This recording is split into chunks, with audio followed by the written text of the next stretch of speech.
Muy buenas noches, bienvenidos a este espacio informativo del Poder Judicial de la Federación. Hoy es martes 2 de diciembre de 2025. Soy Laura Murillo y le presentaremos la información más importante generada hasta el momento de lo que ha ocurrido dentro del Poder Judicial de la Federación y, por supuesto, en el territorio nacional. Damos la bienvenida a Gabriel Herrera, quien nos acompaña en la interpretación en lengua de señas mexicana. Así comenzamos.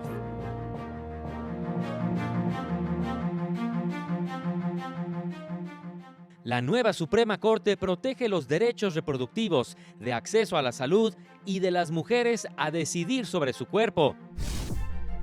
Celebra ministra Loretta Ortiz resolución de la nueva Corte, que incluye a pueblos indígenas en cabildos municipales.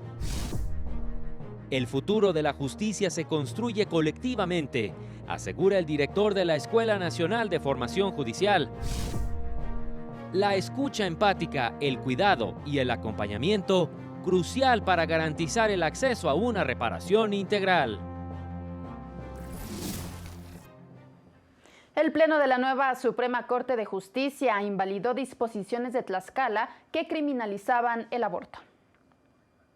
La nueva Suprema Corte de Justicia invalidó el sistema normativo que criminalizaba el aborto en Tlaxcala, sistema que penalizaba absolutamente la interrupción del embarazo y que condicionaba a la autorización del Ministerio Público para la atención médica a víctimas de violencia familiar y sexual, así como a los servicios de interrupción del embarazo a víctimas de violación. Por lo tanto, ya no se aplicarán los artículos correspondientes tanto de la Ley de Salud como del Código Penal locales que violaban los derechos de las mujeres y personas con capacidad de gestar en Tlaxcala. Considero que estamos frente a la posibilidad de contribuir al pleno goce de los derechos de las mujeres en el estado de Tlaxcala y en particular de aquellas, no solo mujeres, sino también personas gestantes que han sufrido violencia familiar o sexual. Estamos frente a un sistema por disposición de las propias normas que estamos analizando. El 53 quater remite al 44 bis y el 44 bis remite al Código Penal. Considerar como un sistema normativo estas disposiciones del Código Penal del Estado que están penalizando de manera absoluta la interrupción del embarazo. El proyecto propone que el derecho a la salud protegido en el artículo 4 constitucional es de un ejercicio inmediato y no puede condicionarse a la existencia de un trámite legal previo. Condiciona el poder interrumpir el embarazo seguro y gratuito a la autorización del Ministerio Público, en un entorno en el que se prohíbe de forma total el aborto autoprocurado o consentido. Y no podemos cerrar los ojos ante este ámbito normativo en el que las mujeres pueden ir a la cárcel o ser obligadas a llevar a término su embarazo, si el Ministerio Público estima que no hay elementos para investigar un delito de violencia sexual. Exigir que se active la vía penal como requisito previo para ejercer su derecho a la salud constituye una carga desproporcionada e irreal que revictimiza a quienes buscan la atención médica urgente. De la Ley de Salud local también invalidó que el servicio de anticoncepción de emergencia a personas menores de edad en casos de violación dependiera del consentimiento de quien ejerza la patria potestad o de quien legalmente las represente. Para Plural TV, Mario López Peña. Ahora le presentamos las conclusiones del segundo encuentro del diálogo entre justicias, impulsado por el ministro presidente de la Suprema Corte de Justicia de la Nación. Dentro del esfuerzo inédito que impulsa el ministro presidente de la nueva Suprema Corte, Hugo Aguilar, para armonizar la justicia que se imparte en comunidades indígenas y afromexicanas con la justicia de los juzgados del Poder Judicial, se llevó a cabo el segundo encuentro Diálogo entre Justicias, Durante 6 horas, autoridades que imparten justicia en pueblos originarios de Nayarit y Jalisco dialogaron con personas juzgadoras del Poder Judicial de la Federación y personal del Instituto Federal de Defensoría Pública. Fue en el segundo encuentro del diálogo entre justicias que se llevó a cabo en la comunidad wixárika de Guadalupe, Ocotán, ubicado en el municipio de La Yesca, Nayarit. La forma en que nosotros resolvemos nuestros problemas sobre los sistemas normativos del gobierno tradicional tiene pues, varios cargos, ¿no? El gobernador tradicional, el alcalde, capitán, saraquieti, primer comisario, segundo comisario y el alguacil. Y cuando por ahí se comete algún robo, alguna violación, algún problema familiar, los quejosos se llegan con la autoridad, viene siendo el gobernador. En las 3 mesas que se organizaron, las personas hablaron de las barreras que impiden una buena armonización entre la justicia que se imparte en las comunidades indígenas y afromexicanas y la que se da en tribunales y juzgados del Poder Judicial de la Federación. Uno de los obstáculos, en primer lugar, pues es el idioma, es la lengua, ¿verdad? De alguna forma nosotros carecemos de intérpretes o nosotros carecemos de elementos jurídicos, sea del tipo de recurso humano en donde muchas veces no se nos comprende. Durante la relatoría de las mesas y en las conclusiones, se destacaron los desafíos que hay en el país para lograr un verdadero acceso a la justicia en los pueblos originarios.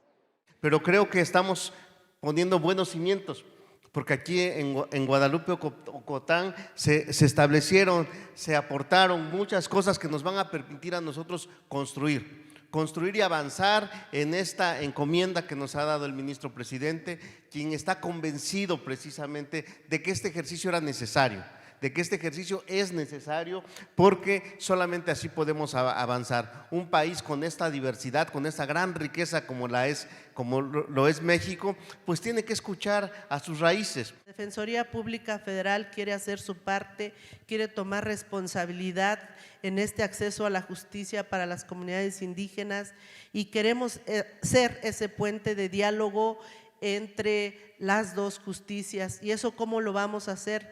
Primeramente, estamos abriendo casas de justicia intercultural o casas de asesoría intercultural. La tercera reunión del diálogo entre justicias se realizará en una comunidad indígena del estado de Puebla. Con imágenes de Jacobo Parrilla e Israel Trejo para Plural TV, Juan Carlos González. Y en entrevista para Plural TV, desde la Feria Internacional del Libro de Guadalajara, la ministra Loretta Ortiz habló del derecho de los pueblos indígenas y afromexicanos a formar parte de los cabildos de los municipios. Por primera vez se respeta el derecho de los pueblos indígenas y afromexicanos a formar parte de los cabildos de los municipios, tal como lo instruye la reforma al artículo 2 constitucional que les otorga personalidad jurídica. Lo anterior como parte de una histórica resolución de la nueva Suprema Corte de Justicia de la Nación, a propuesta de la ponencia de la ministra Loretta Ortiz Alf. Tuvimos una sentencia en la cual se estaba alegando en Tlaxcala que en los cabildos no tenían, que estaba la presencia de los que designaban de las comunidades indígenas, pero no tenían derecho nada más a escuchar, pero no tenían derecho a voz, y que no podían participar más que en los asuntos que afectaran a las comunidades indígenas. Y esta sentencia fue mi proyecto, lo digo orgullosamente, lo cambió. Dijimos que tienen derecho, no solamente a ser escuchadas, sino derecho de voz, y que deben de integrar el cabildo y que deben de ser remunerados. En entrevista desde la Feria Internacional del Libro de Guadalajara, indicó que esta sentencia les otorga a pueblos y comunidades indígenas la libertad de asignar y administrar su propio presupuesto para que no se encuentre bajo control de los municipios. Van a poder participar con ejercicio de los derechos fundamentales de poder de asignar el presupuesto jurídico, el presupuesto que necesitan las comunidades indígenas y los pueblos de afromexicanos o afrodescendientes. Esto es una transformación completa. Subrayó que con esta determinación, el Estado mexicano cumple no solo con su deber de proteger a sus comunidades originarias, sino también con estándares internacionales en la materia. Lo único que estamos haciendo es reconocerles esa situación que ya se les debía, porque México es parte de esos instrumentos del derecho internacional y que por distintas consideraciones de distinto tipo, pues sí, los municipios quieren adueñarse de la toma de decisiones en qué se destina ahora sí el presupuesto, y ahora basándose en el 115 constitucional, dijimos no, o sea, este presupuesto no es propiedad de los municipios. Con imagen de Javier Piña, Raúl Mendieta y Sergio Vallejo, para Plural TV, Jesús Daza. El órgano de administración judicial realizó el Encuentro Nacional de Escuelas Judiciales. Como un hecho inédito, en los institutos de formación y capacitación para personas juzgadoras del país, tanto locales como federales, el órgano de administración judicial realizó el Encuentro Nacional de Escuelas Judiciales. La sede de la Escuela Nacional de Formación Judicial en la Ciudad de México fue el punto de la reunión. Este encuentro está de cara al futuro de la formación judicial en México. Este momento que atravesamos exige renovar los enfoques, las metodologías y las prioridades. Ninguna escuela o institución avanza sola. La formación de quienes imparten justicia se hace acompañar del apoyo de la Federación y de la sociedad, destacó. El futuro de la justicia en México se construye colectivamente. Es en este espacio donde se tiene que renovar esta vocación.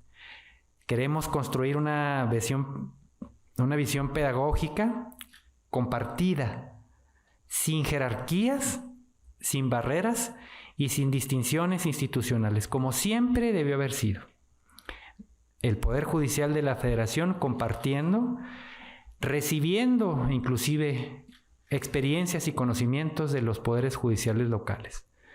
El Encuentro Nacional de Escuelas Judiciales de todo el país significa una transformación institucional que generará nuevas exigencias hacia quienes juzgan y hacia quienes les imparten cátedra, puntualizó. La ciudadanía espera una justicia cercana, ética y técnicamente sólida, pero a la vez sensible frente a las desigualdades que se mantienen hoy en día en nuestro país. En la reunión participaron directores de las escuelas o institutos de formación de los poderes judiciales locales de las 32 entidades del país. Acompañaron al magistrado Molina Martínez, el coordinador académico de la Escuela Nacional, José de Jesús Becerra Ramírez, y la titular de la Unidad de Programas Académicos, Nayeli Ramírez Becerril. Plural TV, Miguel Nila Cedillo. Se lleva a cabo el conversatorio Mujeres Migrantes y Sujetas de Protección Internacional, Acceso a la Justicia, en el marco del 25N. Las mujeres migrantes están expuestas a más formas de violencias. En esto coincidieron las participantes en el conversatorio Mujeres Migrantes y Sujetas de Protección Internacional, Acceso a la Justicia y Protección Internacional en el marco del 25N, evento organizado por la Suprema Corte de Justicia de la Nación. Pero en el caso de las mujeres, se traduce en la exposición, a causa de su género, a amenazas o ataque de naturaleza sexual, que ya vimos que pasa y pasa recurrentemente. Incluso en los datos que nos compartía el ACNUR, a través de Sofía, todas las mujeres con las que platicaron, todas ellas, ¿no?, habían tenido este tipo de ataque. En su participación, la representante de ACNUR, Sofía Cardona Huerta, mencionó que también existen las violencias relacionadas a la presencia del crimen organizado en la frontera sur. Además, al entrevistar a las mujeres migrantes, la ACNUR detectó la importancia de la independencia económica para contrarrestar algunas de las violencias que enfrentan. Entonces, cuando les preguntamos, bueno, ¿qué es lo que tú necesitarías sobre todas las cosas, ¿no? Para ponerte a salvo de la posibilidad de vivir violencia de género? El mecanismo de protección más importante fue el trabajo formal y justamente pagado. En su participación, la representante de Sin Fronteras, Sandra Elizabeth Álvarez Orozco, reiteró la importancia de que las mujeres migrantes tengan acceso a la justicia y a la atención de su salud mental. Casi de las personas que atendemos con violencias en Sin Fronteras, mujeres, niñas y adolescentes, pues presentan una ansiedad severa. Y cada una de ellas, 3 de 5 que podemos llegar a atender, pues puede desarrollar trastornos de estrés postraumático.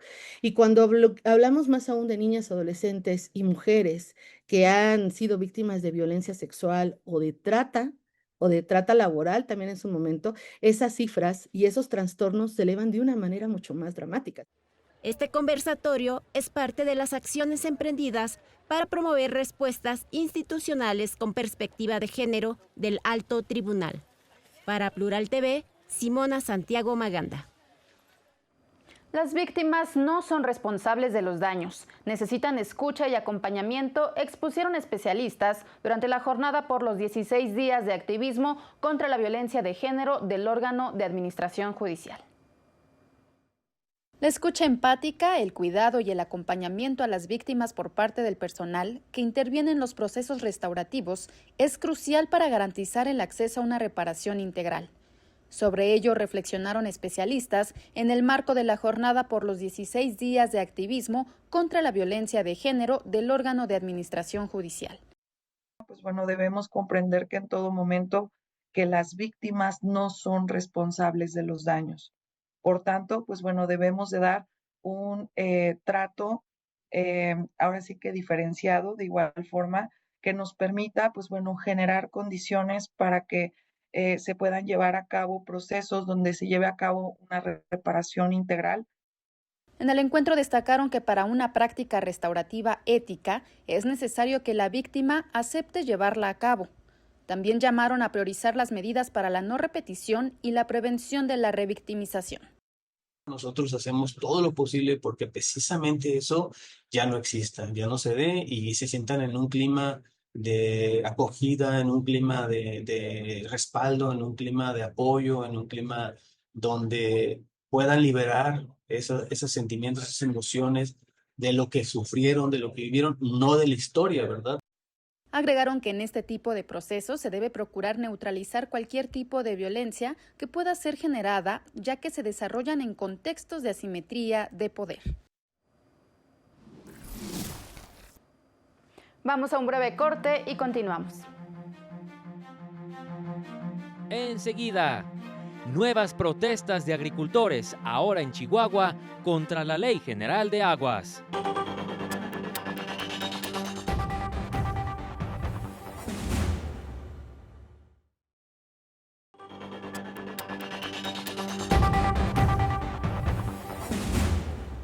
Continuamos con las noticias. En la Feria Internacional del Libro de Guadalajara, el Tribunal Electoral del Poder Judicial de la Federación difundió sus publicaciones.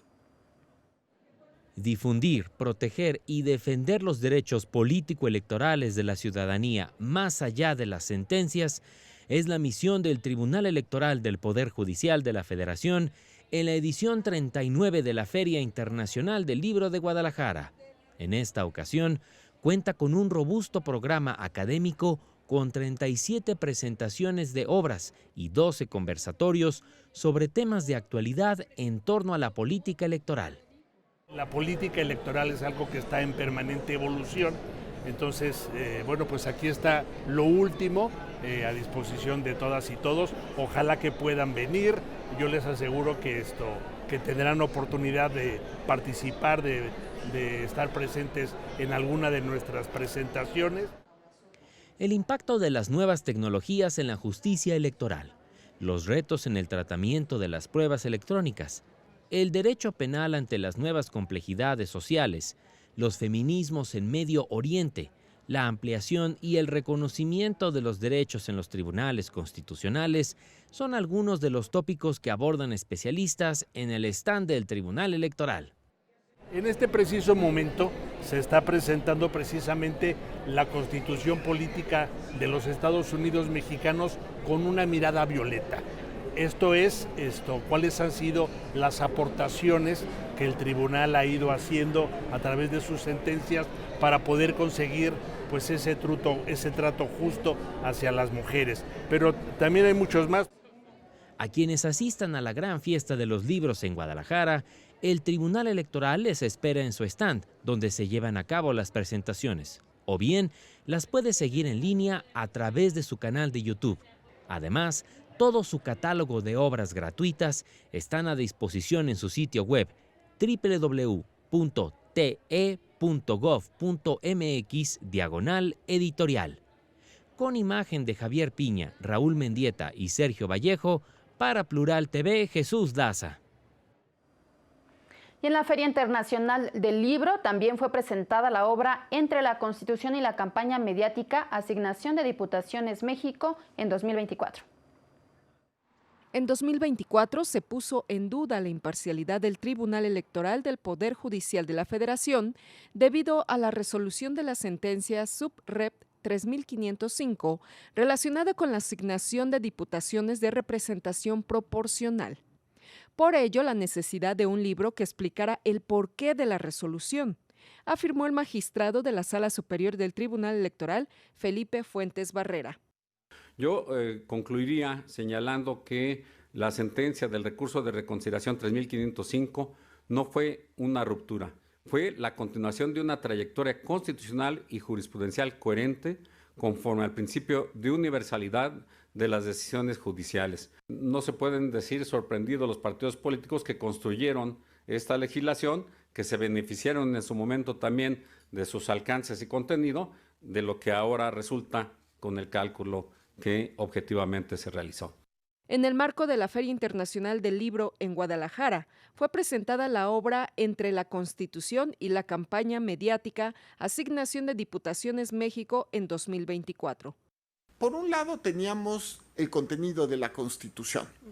Por otro lado teníamos el contenido de la interpretación constante que había llevado a cabo el Tribunal Electoral desde 1996. Y por supuesto, esto incluye desde 2009 en adelante. Es decir, siempre habíamos hecho lo mismo. ¿Por qué de repente alguien quería que no hiciéramos lo que decía la Constitución y lo que siempre habíamos hecho? El magistrado destacó el compromiso e importancia de explicar los argumentos de esta determinación y los precedentes de otras sentencias. Sí, efectivamente, en 2021, para el tema de la militancia efectiva, se tomó una decisión prácticamente en las campañas para hacer otra fórmula de interpretación normativa, pero antes de los resultados. ¿Vistos los resultados íbamos a cambiar las reglas? Para Plural TV, Citlali Pérez. En más noticias, la Comisión Nacional de Derechos Humanos emitió una recomendación a la Fiscalía de Veracruz ante su negativa de aceptar la creación de una comisión local relacionada con la búsqueda de personas. Esto tras la queja de una víctima indirecta, quien denunció la inadecuada investigación de un caso de desaparición el 11 de septiembre de 2018, así como irregularidades, omisiones y retrasos en la carpeta de investigación. Como respuesta, la Comisión Estatal de Derechos Humanos de Veracruz emitió en 2023 la Recomendación 70-2023, tras confirmar la falta de diligencia de la institución en la actuación de este hecho. Sin embargo, esta no la aceptó. Ante ello, las comisiones nacional y estatal determinaron que la Fiscalía vulneró el derecho de acceso a la justicia, así como los de la víctima indirecta, por lo que emitió la Recomendación 134-2025, que ya fue debidamente notificada. La democracia se fortalece cuando reconoce la diversidad, afirmó la magistrada del Tribunal Electoral de la Ciudad de México, Karina Salgado. La democracia se fortalece cuando es incluyente, cuando reconoce la diversidad y cuando abre espacios para que todas las voces cuenten y se escuchen. afirmó la magistrada integrante del Pleno del Tribunal Electoral de la Ciudad de México, Karina Salgado Lunar, durante la conferencia magistral Avances y retos en torno al derecho a la participación política de las personas con discapacidad. En este sentido, el Tribunal Electoral de la Ciudad de México ha consolidado criterios que protegen y amplían los derechos de las personas con discapacidad. En diversas sentencias, este órgano jurisdiccional ha establecido que las barreras físicas, sociales o institucionales no pueden convertirse en obstáculos para ejercer el derecho al voto ni acceder a cargos públicos. La también presidenta del Comité de Género y Derechos Humanos y del Grupo de Igualdad Laboral y No Discriminación indicó que en México se contabilizan más de 8.8 millones de personas con algún tipo de discapacidad, de las cuales el 53% son mujeres, y que la Ciudad de México ocupa el 6º lugar a nivel nacional en el número de personas en esta condición. En tanto, Aldo Muñoz Ortiz, académico y especialista en derechos humanos y discapacidad, demandó en este contexto. Pues es que se transforme la forma de ver, de participar en el tema de accesibilidad, porque muchas veces pensamos que solo es un tema de inmuebles, de accesibilidad y de transporte, pero no lo vemos con el enfoque de derechos. En el marco del Día Internacional de las Personas con Discapacidad, este 3 de diciembre, los participantes añadieron que la democracia contemporánea tiene que ser entendida dentro de una complejidad y una pluralidad para un abordaje más efectivo. Para Plural TV, Óscar González. Le informamos que fue inaugurada la exposición Canto a la Resiliencia en el vestíbulo principal del Salón de Sesiones del Pleno de la Cámara de Diputados. La narrativa de la migración y la fortaleza humana fueron los ejes de la inauguración pictórica Canto a la Resiliencia de la reconocida artista visual Dana Airelún Vélez. La migración ha estado con nosotros toda la vida, desde los principios de que existe el mundo. Sin esa migración no nos hubiéramos enriquecido. El recinto legislativo abrió sus puertas a esta muestra que permanecerá del 2 al 5 de diciembre, la cual refleja los desafíos, la esperanza y la dignidad de las personas migrantes a través de la sensibilidad expresada en cada obra. Los migrantes superan cada adversidad, se curan de cada herida, se reinventan cotidianamente. Son personas dispuestas a recrear y descrear su historia una y otra vez en la búsqueda de garantizar un presente mejor y un futuro seguro, no solo para ellas y ellos, sino también para sus familias. La muestra de la artista mexicana plasma testimonios de su vida y temas sociales que impactan a las comunidades en movimiento, representados en piezas como Éxodo, Zozobra, Bestia y Retazos de Vida.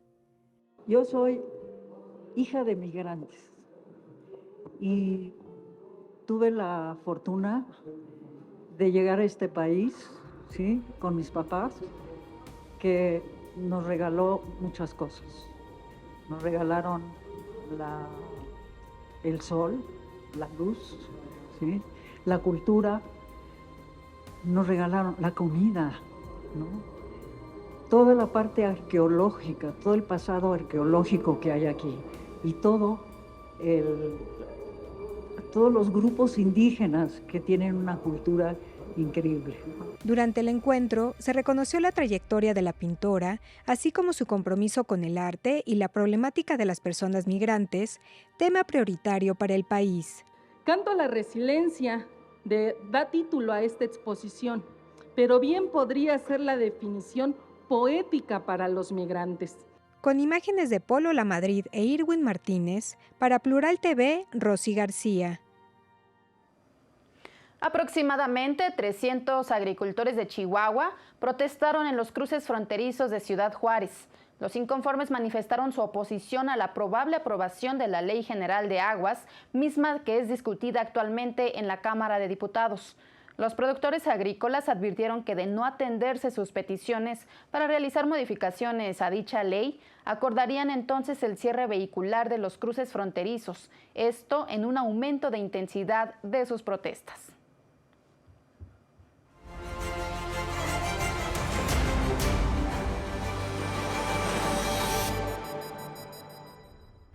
Comisiones del Congreso de la Ciudad de México recibieron 2 iniciativas del gobierno capitalino que buscan tipificar la violencia familiar entre parejas, así como obligar a los encargados de hoteles y moteles a solicitar una identificación oficial a huéspedes y visitantes para evitar posibles casos de violencia o feminicidio. El Tribunal de Disciplina Judicial de Michoacán informó sobre la suspensión de un juez de la región de Morelia, luego de que una investigación interna confirmara las denuncias de acoso sexual y laboral en contra de una servidora pública a su cargo. Colectivas feministas demandaron al Poder Judicial de Veracruz actualizar los protocolos para atender los casos de violencia vicaria, con el objetivo de atender los casos que siguen sin resolverse. El Juzgado Tercero de Distrito en materia penal en Puebla declaró la inconstitucionalidad del artículo 480 del Código Penal del Estado, que establece el tipo penal de ciberasedio para quien ofenda a una persona en redes sociales, al otorgar un amparo a un abogado. Antes de despedirnos, le invitamos a mantenerse en la señal de Plural TV. Agradecemos que nos haya acompañado y esperamos mañana en los espacios informativos. Que tenga muy buena noche y hasta pronto.